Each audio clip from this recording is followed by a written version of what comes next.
পৃথিবীর কোথাও যুদ্ধ শুরু হলেই প্রথম ধাক্কা লাগে জ্বালানি খাতে, অর্থাৎ হঠাৎ করেই বেড়ে যায় রান্নার গ্যাস, পেট্রোল, ডিজেল সবকিছুর দাম। কিন্তু যুদ্ধ হচ্ছে কয়েক হাজার মাইল দূরে। তাহলে আমাদের দেশে তেলের দাম বাড়ে কেন? এর উত্তর লুকিয়ে আছে উৎপাদন, সরবরাহ আর বিশ্ববাজারের জটিল সমীকরণে। সম্প্রতি মধ্যপ্রাচ্যে উত্তেজনা বাড়ার পর বিশ্ববাজারে তেল ও গ্যাসের দাম হু হু করে বেড়েছে। যুক্তরাষ্ট্র ও ইসরায়েলের হামলার জবাবে ইরানের পাল্টা আঘাতে অস্থির হয়ে উঠেছে পুরো অঞ্চল।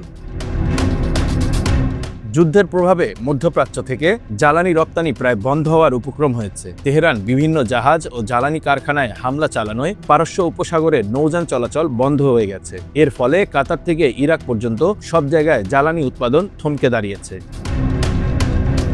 পৃথিবীর সব দেশে তেলের খনি নেই। মধ্যপ্রাচ্যের দেশগুলো, যুক্তরাষ্ট্র ও রাশিয়া বিশ্বের বড় উৎপাদক। যদি এসব অঞ্চলে উৎপাদন কমে যায় বা খনিতে সমস্যা হয়, তাহলে বাজারে চাহিদার তুলনায় যোগান কমে যায়। আর অর্থনীতির সহজ নিয়ম, যোগান কম, চাহিদা বেশি, দাম বাড়বেই।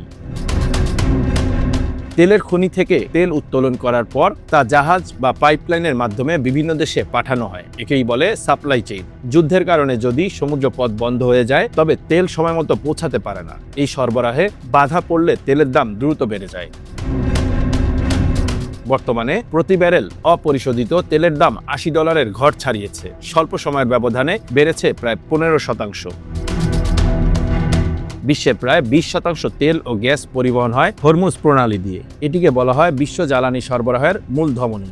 যদি এই পথ বন্ধ হয়ে যায়, তাহলে জাহাজের তেল পৌঁছাতে দেরি হয় বা একেবারেই আটকে যায়। সরবরাহ ব্যবস্থায় এমন বাধা তৈরি হলেই বাজারে আতঙ্ক ছড়িয়ে পড়ে, আর আতঙ্ক মানেই দামের লাভ।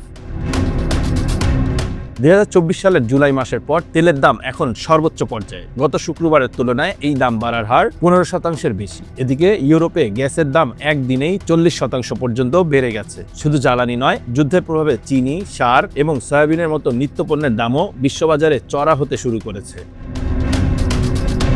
একসময় বড় বড় কোম্পানি তেলের দাম নির্ধারণ করত, কিন্তু 1960 সালে মধ্যপ্রাচ্যের দেশগুলো মিলে ওপেক নামে একটি জোট তৈরি করে। এরপর থেকে তারাই দাম নিয়ন্ত্রণ করতে শুরু করে। তবে 1986 সাল থেকে পদ্ধতিতে বদল আসে। এখন আর কোনো নির্দিষ্ট দেশ বা কোম্পানি একা দাম ঠিক করে না, বরং নিউ ইয়র্ক বা লন্ডনের মতো আন্তর্জাতিক বাজারের মাধ্যমে প্রতিদিনের তেলের দাম নির্ধারিত হয়। যুদ্ধের সময় অনেক দেশ আগেভাগে তেল মজুত করতে শুরু করে। এটাকে বলে কৃত্রিম চাহিদা।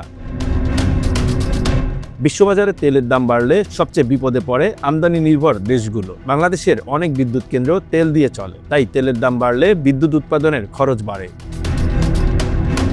লোডশেডিংয়ের ঝুঁকিও তৈরি হয়। বাস, ট্রাকের ভাড়া বাড়ে। এর প্রভাব পড়ে চাল, ডাল, সবজি সবকিছুর দামে। কৃষিকাজে সেচ পাম্প তেলে চলে, ফলে কৃষকের খরচও বেড়ে যায়।